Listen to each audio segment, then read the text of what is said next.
Olá, alunos do quarto ano, tudo bem com vocês? Meu nome é Andréa Marques dos Santos Azevedo, sou professora e na aula de hoje vamos ver um tema muito importante da língua portuguesa, que é os sinais de pontuação. Os sinais de pontuação é muito importante para a leitura e escrita dos textos, né? O ponto central dessa aula é compreender os efeitos de sentido decorrentes do uso de diferentes pontuações. Eu trouxe para vocês vários exemplos e a gente vai falar sobre eles.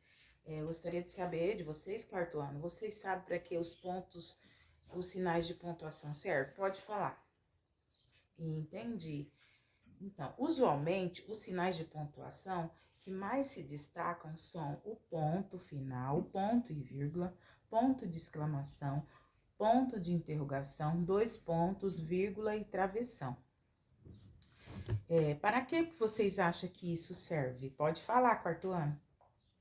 Entendi, muito bem.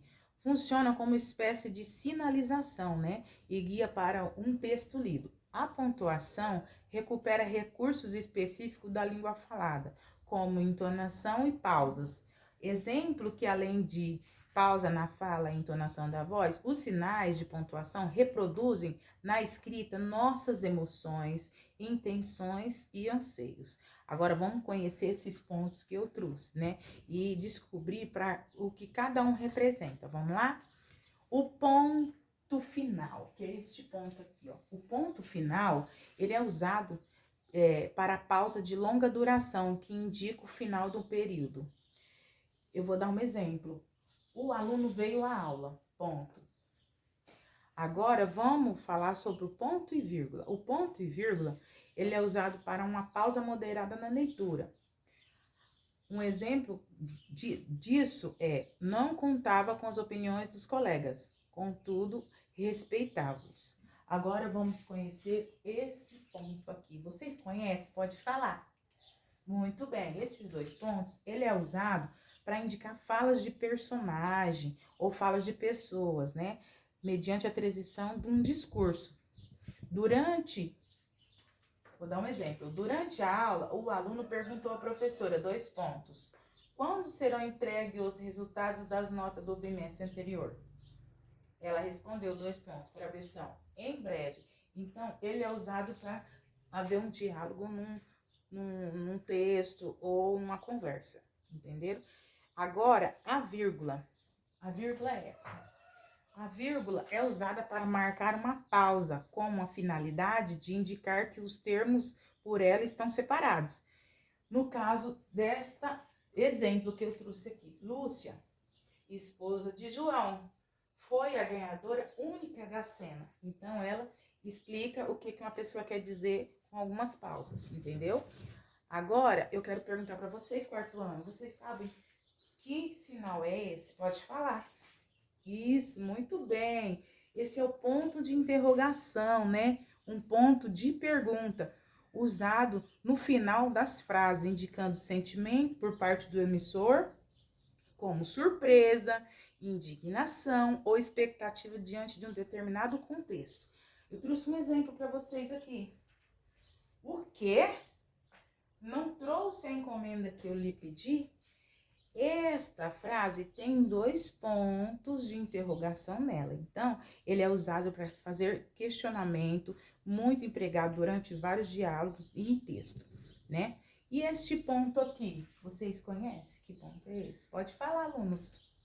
Muito bem, parabéns, alunos. Vocês estão entendendo muito bem a proposta da aula. Então, é o ponto de exclamação. Ele é usado depois de frases que retratam ordem, indicando espanto, admiração ou surpresa. Esse exemplo que eu trouxe para vocês aqui, vamos prestar atenção? Nossa, não esperava vê-lo aqui. Já sei, você, garotinho esperto. Então, ele está, né, fazendo uma exclamação daquilo que está acontecendo. Agora, vamos também falar sobre um ponto importante, que ele é usado. Esse é o travessão, ele é usado para conversa, né? Indica, fala, enfatiza uma palavra, frase ou expressão. Agora eu vou ler aqui o exemplo que eu trouxe para vocês. Presta atenção, alunos. Era somente este o objetivo de Carlos. concluir sua graduação e seguir carreira militar. Então, ele foi feita uma pergunta para ele e ele, né, falou. Então, alunos, o que vocês acham que seria a leitura e escrita sem esses pontos? Pode me falar. Muito bem. Parabéns, quarto ano. O uso de sinais de pontuação é extremamente importante para a elaboração e leitura de textos, visto que os sinais de pontuação são responsáveis por ditar a forma como o texto será lido, indicando suas pausas e entonações. Quando um texto não está pontuado de forma adequada, a chance de que ocorra a compreensão daquilo que foi escrito são grandes, uma vez que o leitor acaba tendo a liberdade de pontuar como bem entender. Então, concluo a aula com vocês, quarto ano, dizendo que sem os sinais a gente não consegue entender muito bem as falas dos personagens, as histórias, os textos, né? Os sinais são muito importantes para nós como futuros leitores, né? Eu espero que vocês tenham gostado da aula, vou ficando por aqui.